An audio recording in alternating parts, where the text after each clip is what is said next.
menjadi polemik sampai sekarang. Yang kemudian akhirnya karena banyaknya yang mempertanyakan status keduriatannya mereka, muncullah kitab nasab Asyajaratul Mubarakah. Jadi kitab lama yang dipelajari oleh Kiai Iman. Dan ternyata ya panjenengan sudah tahu sendiri.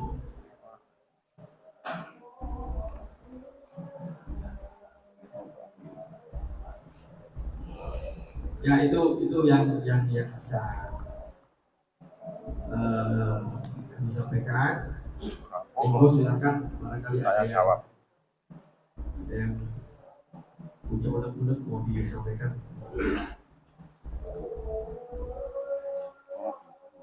Terima kasih kemarinnya kepada Pak Nanabu. Monggo barangkali ada yang mau menyampaikan.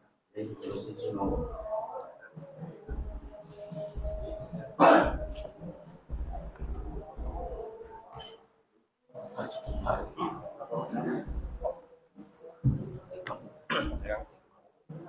Assalamualaikum warahmatullahi wabarakatuh. Yang kami muliakan Ustaz Zulfikar atau Allah Umrah, para kiai yang hadir dan saya hormati. Mohon izin kami ingin menyampaikan unek-unek sekaligus mohon untuk diberikan tausiah. Yang pertama, bahwa ada satu hal yang menjadi muhibin itu begitu kuat, yang luar biasa kita. Muhibin begitu kuat yang luar biasa, karena diiming-iming dengan syafaat. Kalau kamu tidak suka kami, tidak akan aku beri syafaat. Siapa-siapa terjun neraka, akhirnya kan takut.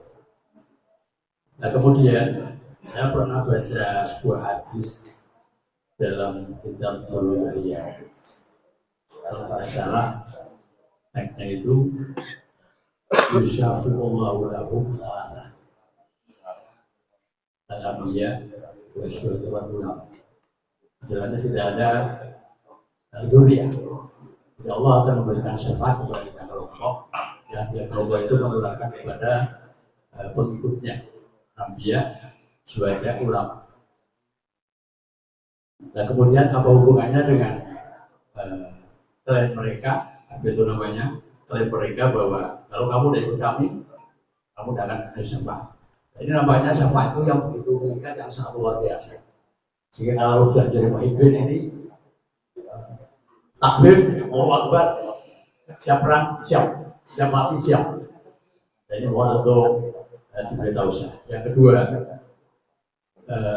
yang namanya pelaku penerus sejarah ini kira-kira sanksi hukumannya itu apa? Kami sebelumnya sudah jadi NU, baca NU, ikut sahabat, baca NU, baca NU, bahkan saya harus NU. Saya sangat tidak rela kalau NU itu sejarahnya dibelokkan. Seandainya para pemberu sejarah ini ada sanksi hukumannya, kira-kira apa? Sekian yang saya sampaikan, sekiranya bisa diberikan tausiah. Mohon maaf. Assalamualaikum warahmatullahi wabarakatuh. Waalaikumsalam warahmatullahi wabarakatuh. Oke, Kiai, terima kasih. Itu sangat menarik sekali.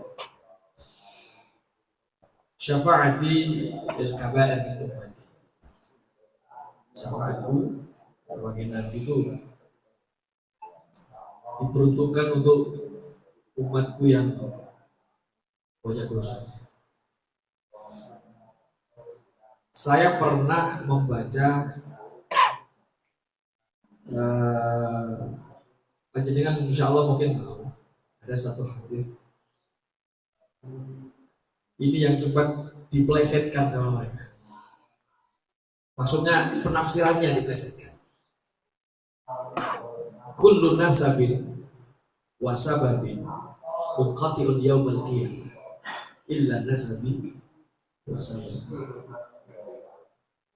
setiap nasab dan setiap sebab nanti hari kiamat itu putus, kecuali nasabku dan sebabku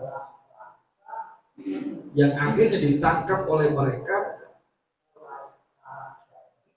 Nasabku, nasabi di sini adalah dzurriyyah Rasul.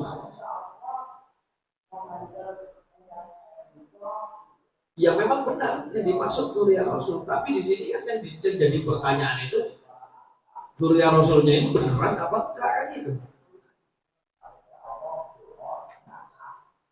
Lalu bagaimana dengan orang-orang yang tidak memiliki nasab ke Rasul? Apakah berhak nanti mendapatkan syafaat? Nah ini hadis yang saya sampaikan tadi, ini ternyata ada kaitannya dengan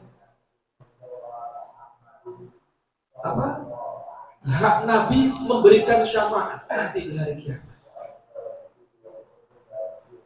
Yang kemudian diartikan oleh kelompok mereka bahwa mereka pun bisa memberi syafaat. Akhirnya dengan mudah mereka menjual syafaat. Terus kemudian dianggap, kayak saya misalnya anaknya abah saya, anaknya Pak Lurah gitu misalnya. Kamu kalau nggak baik sama saya, kamu nggak bisa ngurus KTP. Padahal saya bukan petugas desa, bukan aparat desa. Nah, diibaratkan seperti itu. Nah, di situ mungkin nanti bisa disampaikan ke santri. Mendapatkan syafaat Rasul itu yang hadis yang pernah panjenengan baca itu benar. Itu benar. Dan ada memang yang disebutkan keturunannya itu bisa memberikan syafaat. Nah, cuma nanti gini maksudnya, dzurriyyah Rasul yang termasuk min ba'dil ulama amla.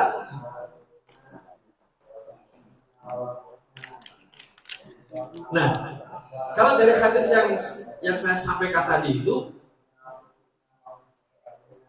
nasab jelas ya, illa nasabi wasababi. Nah, itu bisa dari jalur sabab. Jadi mendapatkan syafaat Nabi itu bisa dari jalur sabab. Sabab apa? Ada dua. Ada sabab karena perkawinan, pernikahan dengan keluarga dzurriyyah Nabi.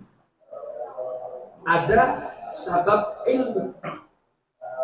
Sabab ilmu yang sanadnya sambung kepada baginda Nabi Muhammad SAW. Jadi nggak usah apa ya? Yang seperti itu memang nggak benar. Jadi biar nggak cinta buta gitu. Jadi santri-santri semuanya ini sebenarnya dengan belajar ilmu agama yang sanadnya bersambung sampai ke Rasul, kemudian ilmunya diamalkan, bisa dapat syafaat. Karena itu janji Rasul sendiri.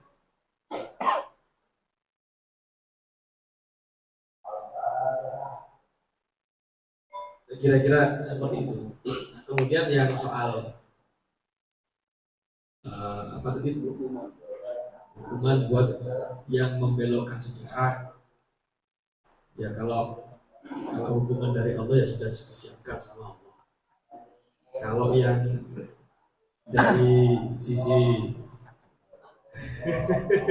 hukum itu nanti Bapak Kapolsek yang bisa menjelaskan itu.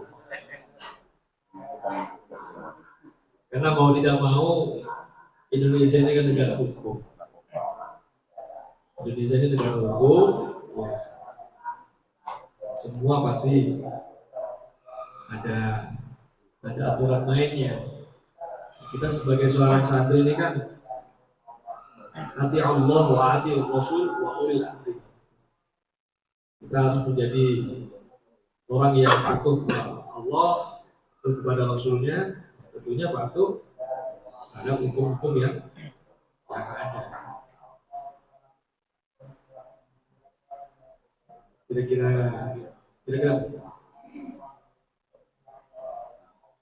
Atas baca buku yang lain bagaimana dia iman.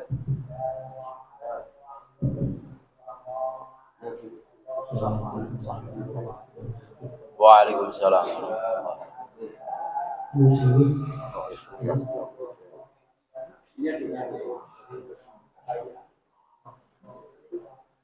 Ini barangkali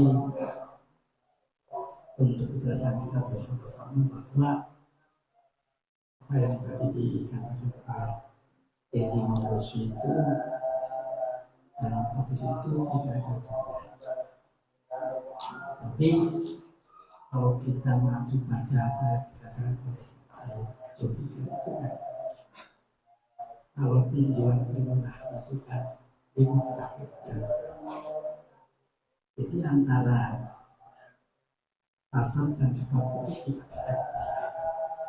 Oleh karena itu, kalau dunia Nabi 99% itu adalah ulama. Karena ada ulama yang bukan dunia Nabi, maka yang menggunakan lawanan kita baca. Satu contoh Nabi termasuk saya Zulfikar juga Nabi. Nah, kita sekarang sudah bisa menyiapkan bagaimana dalam membaca hadis, bagaimana dengan Al-Quran. Ini sebuah contoh saya Zulfikar adalah dunia Nabi otomatis menjadi ulama. Makanya yang dikatakan kalau yang disebut bukan ulama, jadi bukan wazuriat itu bukan, tapi ulama. Sekali lagi bahwa kalau dia Nabi 99% adalah ulama. Makanya zuriyah Nabi itu dari Nabi Muhammad SAW dan ulama itu demikian. Terima kasih. Assalamualaikum warahmatullahi wabarakatuh. Waalaikumsalam.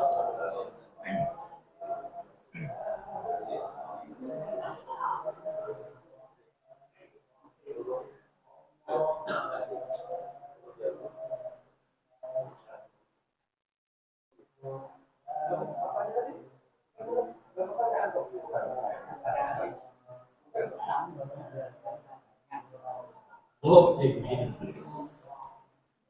Memang idealnya zuriat Nabi itu harusnya bisa menjadi ulama. Saya lebih sepakat yang disebut ulama itu adalah innama yakhsyallah min ibadihi. Hakikat ulama itu sebenarnya orang-orang yang takut sama Allah. Takut karena apa? Karena dia punya ilmu, tahu hukum, tahu sebab akibat. Kalau saya berbuat ini nanti bisa seperti ini.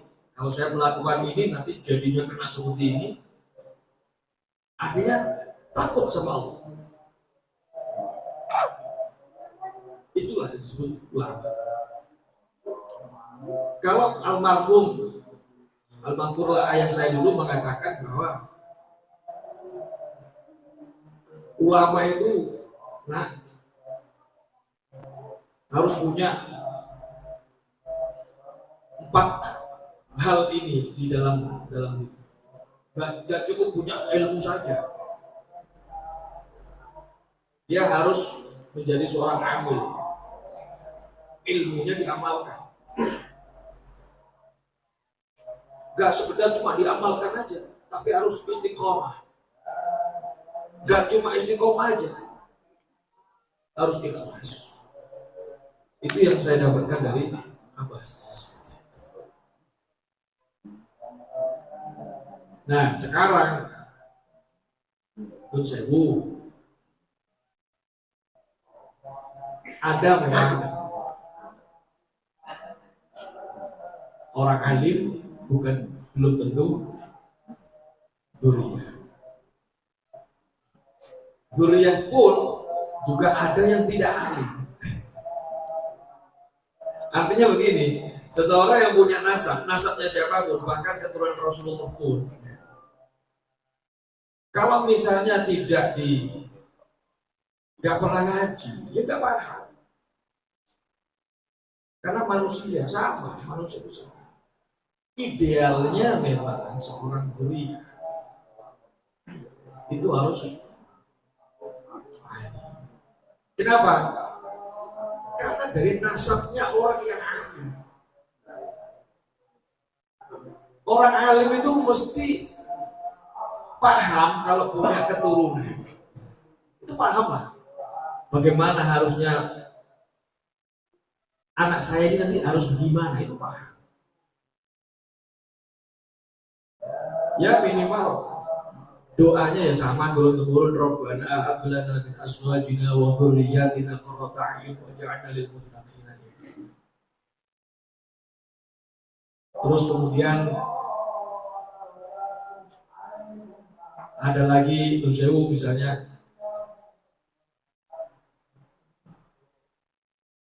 apa itu? Wal yakhshal ladzina law taraku min khalfihim dzurriyyatan dhi'afan khafu 'alaihim falyattaqullaha wa yaqulu qawlan sadida. Itu harus hafal, maksudnya harus paham juga. Bahasa sederhananya, keturunan yang baik itu pasti menurunkan hal-hal yang baik pula. Sifatnya itu multi level, duplikasi. Makanya kalau kita ingin punya keturunan yang baik, terus kita sendiri ngerasa bukan termasuk orang yang baik, ya kita harus jadi baik dulu. Kalau bahasanya anak muda sekarang, kalau kamu ingin punya suami yang soleh, ya kamu harus solehah dulu. Kalau kamu ingin punya istri yang solehah, ya kamu harus soleh. Karena al-khabithatu lil-khabithina wal-khabithuna lil-khabithat. Thayyibatu lit-thayyibina wat-thayyibuna lit-thayyibat. Ya, banyaklah kalau di ini kan. Nah, memang idealnya dzurriyyah Rasul ya harus paham ilmu agama, harus bisa menjadi nantinya di kemudian hari itu bisa menerima tongkat estafet perjuangan leluhurnya. Dzurriyyah Rasul itu sebenarnya ada yang dimaksud karena memang garis keturunan darah ya. Ada ulama yang mengatakan termasuk keturunan dari ilmu nasab, sanad keilmuannya yang bersatu.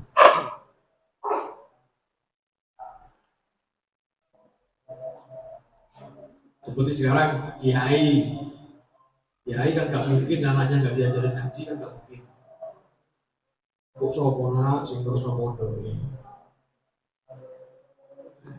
Makanya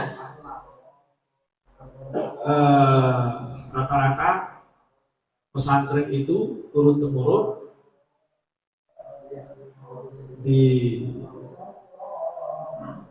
diasuh oleh dzurriyyah. Apakah ada dzurriyyah kiai yang tidak alim? Ada. Mungkin nggak dipondokkan atau pas diondokno mencolot boleh balik. Ada seperti itu. Ada kok.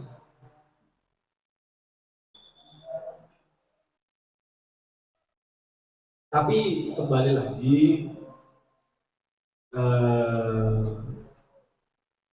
saya agak kurang sepakat kalau misalnya hari ini ada yang ngasih standar orang alim itu, standarnya itu harus begini, standarnya harus begini. Saya nggak sepakat. Kenapa? Karena wa fawqa kulli dhi ilmin alim. Allah saja gak kasih standar. Standarnya yaitu innama yakhshallah. Kalau standarnya dibikin misalnya orang alim itu harus hafal alfiyah gitu misalnya. Oh, saya nggak hafal alfiyah berarti nggak alim. Saya nggak sepakat. Karena banyak kok Gus Kiai juga yang nggak hafal alfiyah. Standarnya harus hafal Quran. Enggak, saya juga nggak sepakat. Banyak kok orang-orang yang hafal Quran tapi hanya yang dihafal itu lafadznya saja. Idealnya kan lafadz wa makna. Oh, kalau alim itu harus hafal kutubus sittah misalnya gitu. Jadi saya kurang sepakat itu. Karena ada sekarang ini yang mengatakan seperti itu. Mengatakan seperti itu. Akhirnya ini sebuah degradasi dari standar pemahaman pengertian ulama yang disampaikan di dalam Al-Quran.